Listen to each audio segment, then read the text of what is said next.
حضور پاک صلی اللہ علیہ وسلم کی 23 سالہ سنت کیا ہے جو لگاتار 23 سال آپ صلی اللہ علیہ وسلم کرتے رہے، فرماتے رہے؟ مکہ کے 13 سال ہو یا ہجرت کے بعد مدینہ کے 10 سال،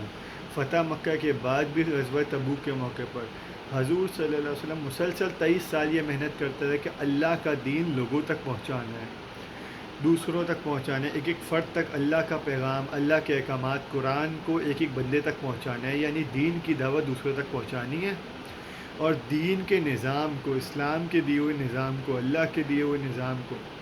اسلام کے دیے ہوئے اکنامک سسٹم کو، اسلام کے دیے ہوئے سوشل سسٹم کو، اسلام کے دیے ہوئے پولیٹیکل سسٹم کو، اسلام کے دیے ہوئے جوڈیشل سسٹم کو، خلافت کے نظام کو پوری دنیا پر قائم اور نافذ کرنے کی کوشش کرنی ہے۔ یہ ہے حضور صلی اللہ علیہ وسلم کی 23 سال کی مستقل سنت۔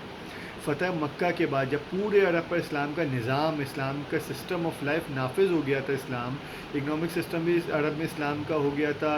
سوشل سسٹم بھی اسلام کا ہو گیا تھا، پولیٹیکل سسٹم بھی اسلام کا ہو گیا تھا، جوڈیشل سسٹم بھی اسلام کا ہو گیا تھا، اس کے بعد بھی غزوہ تبوک حضور صلی اللہ علیہ وسلم کی زندگی میں ہوا۔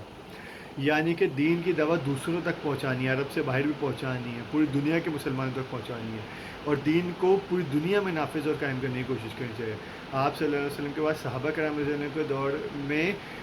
22 لاکھ مربع میل، تین بڑے اعظموں پر، تین کانٹیننٹس تک اسلام پھیلا۔ اسلام کی دعوت صحابہ نے دوسروں تک پہنچائی اور دین کو قائم اور نافذ کرنے کی کوشش کی۔